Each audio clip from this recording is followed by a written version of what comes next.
Hello students, in today's geometry class we're going to work on the properties of parallel lines. So let's get started.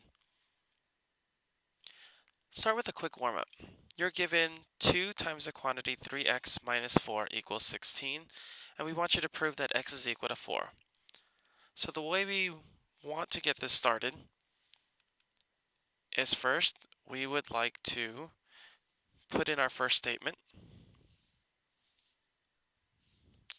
which is whatever is given. So 2 times the quantity 3x minus 4 equals 16. And that reason is because it was given. Next thing we want to do is start to solve this. So first thing we are going to do is distribute. So we have 6x minus 8 equals 16. And the reason being is because we use the distributive property. Because we obviously distributed the 2. Next, we are going to end up with 6x equals 24. And the property we used to get that was the additive property, because we had to add the minus 8 to both sides. We had to add 8 to both sides. And last but not least, we have x equals 4 because of the division property.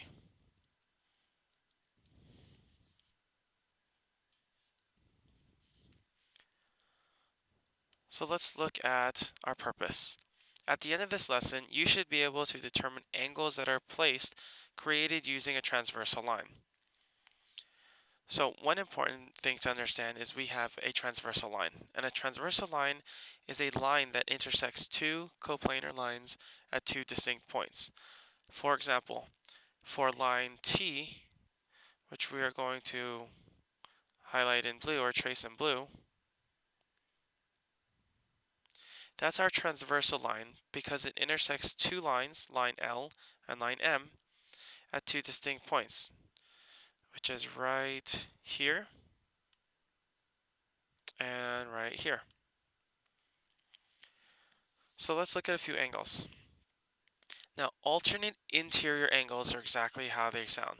They're angles that are alternating and are in the interior of these two lines intersected by the transversal. So one way to look at this is to look at these things as if it was surrounded by a box. So here is the outlining for our box. Everything inside that box is in the interior. Everything outside of that box is in the exterior because it's outside of the box. So alternate interior angles are going to be angles that are one in the interior,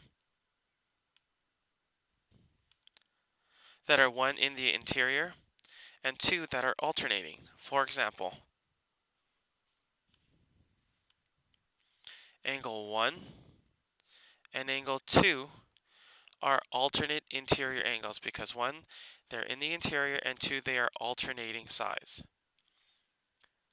Angle 3 and 4 are also alternate interior angles. Notice the 3 is on the top right of our box and 4 is on the bottom left of our box, all opposites of each other. Then we have consecutive interior angles. Now consecutive means one after the other. So as we do consecutive, we want you to keep in mind that they go one after the other. So if we are in the interior, that means angles 1, 3, 4, and 2. Consecutive means that they're in order. So if we start from 1 and we go downwards, that means 1 and 4 are consecutive interior angles, and 3 and 2 are consecutive interior angles. Also, if we wanted to go horizontally, we can as well. So that could mean that 1 and 3 are also consecutive interior angles because we're going from left to right, and that's the order that we are hitting them in. However, 1 and 3 are typically just called supplementary angles, which are two angles whose sum is 180 degrees. So let's look at corresponding angles. Now, corresponding angles are angles that are in the same place but in a different location. So maybe this example will help. If we split up what we have into two different sections, our transversal, if we split them into two parts, like so. So we have the upper portion, which is composed of angles 1, 3, 5, and 6, and the lower portion, which is composed of 2, 4, 7, and 8. We want to look for angles that are in the same place but a different location. So, for example, angle 6 is on the top right portion of our set of angles. Now if you look at the bottom half, again, separated by this now red line, again, angle 6 is at the top right portion. If we look at angles 2, 4, 7, and 8, the angle that is at the top right portion is also angle 2. These are corresponding. Let's see if you can find another one. Angle 5 and 4 are corresponding. Angle 8 and 3 are corresponding. Angle 7 and 1 are corresponding. So those are corresponding angles. So let's try something else. There's also the idea of alternate exterior angles, which didn't seem to make the cut. Alternate exterior angles. Again, very similar to alternate interior angles. However, we are referring to exterior. So, because our exterior angles are outside of this little box, that means angle 5, 6, 7, and 8 are all exterior angles. So 5 is on the top left. For alternating, the top, opposite of top is bottom, and the opposite of left is right. So 5 and 8 are alternate exterior angles to one another, as are 7 and 6. So again, we have postulate 3.1, which is corresponding angles, which we discussed. Theorem 3.3, which are alternate exterior angles. We have theorem 3.4, which are same side exterior angles. However, we're going to refer to them as consecutive angles because they are the same. We have alternate exterior, which we discussed, and consecutive angles. So this would be a good time for you to write down each individual one because we did break them up as one piece on the last slide.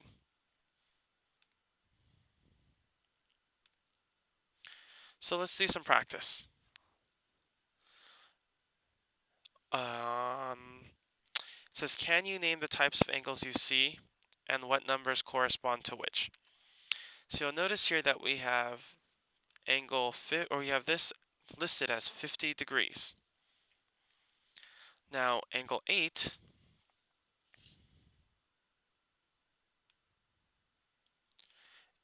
as you can see is vertical to the 50-degree angle.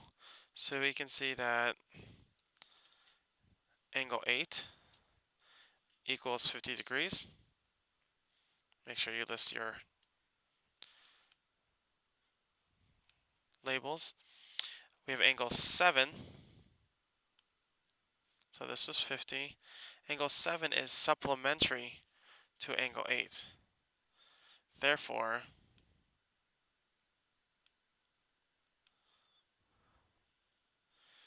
angle 7 equals 130 degrees.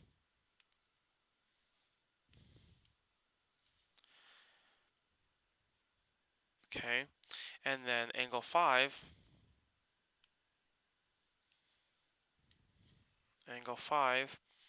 because it's alternate interior angles to 7, that means that's also 50 degrees. Now because angle 1 and 5 are vertical angles, we know angle 1 equals 50.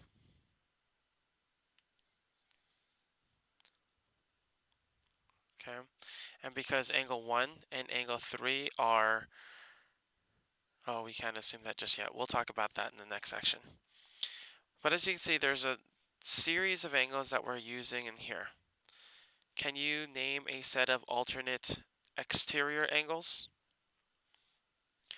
So there is a set of alternate exterior angles, which would be angle 1 and 8. So let's try some more practice. So in this practice, it's asking you to solve for x. So notice that you have two sets of parallel lines like so, and you have this top left angle listed as x plus 40, and you have this angle listed as x. Now what you may not be noticing is that these angles are also cut by a transversal. So if we extended this line,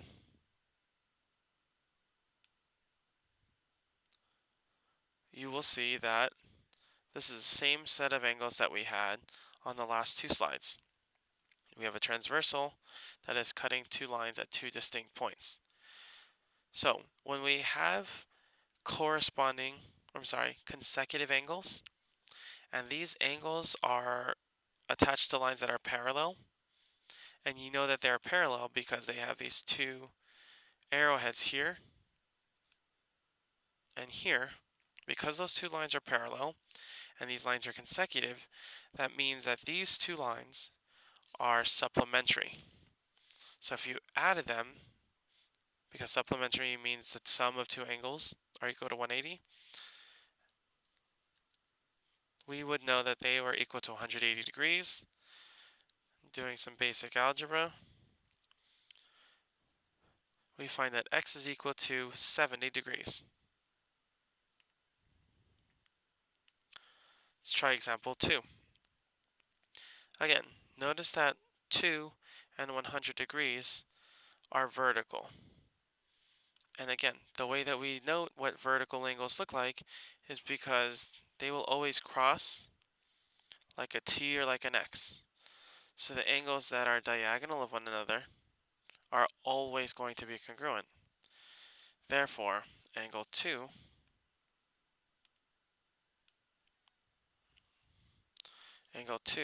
is equal to 100 degrees.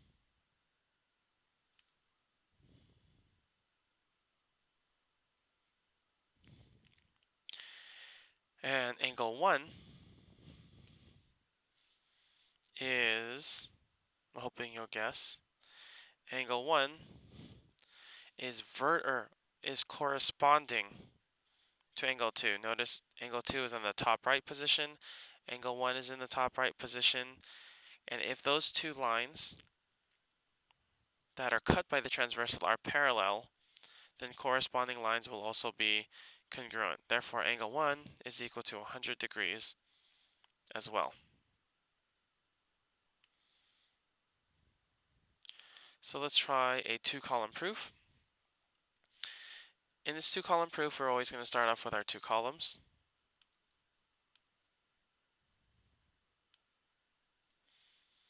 And we are going to start with our given. So line A is parallel to line B. Angle 1 is congruent to angle 4.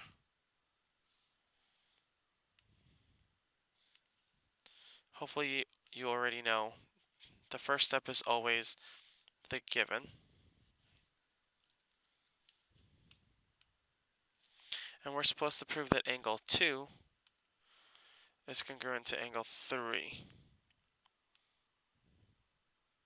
Okay, so we always want to try and map this out based off of what they give us.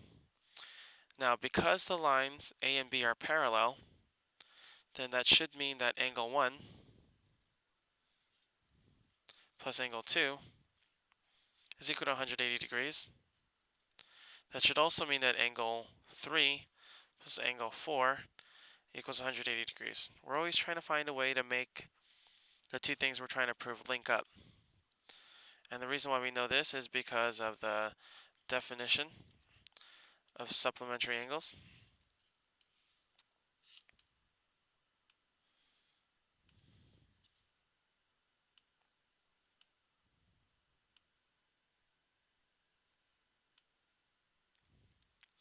Now that we know that they're supplementary angles, means our angles are 180 degrees, we don't need the 180 because we're trying to show that angle 2 and 3 are congruent. So with that said, we can say that angle 1 plus angle 2 equals angle 3 plus angle 4. And we know this because we use substitution.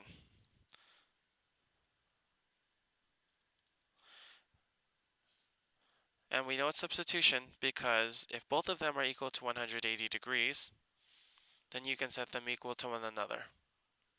Okay, you could also use transitive. So now we know that angle 1 plus angle 2 is equal to angle 3 plus angle 4.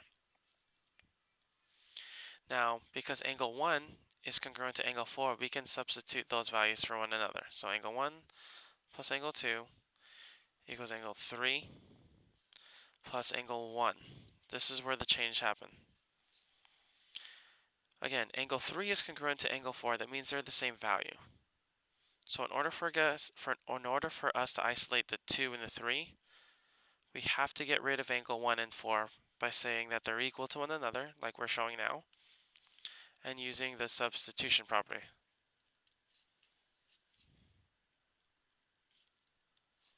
So for step 5, our final step, is we are going to show that angle 2 equals angle 3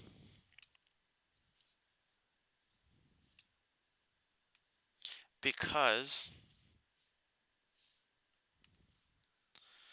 we use the subtraction property to eliminate the angle 1s.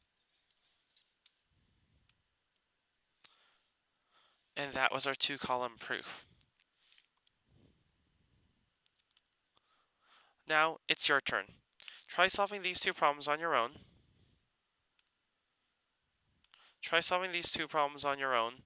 And writing them down in your notes. That's all for now. I'll see you guys next time.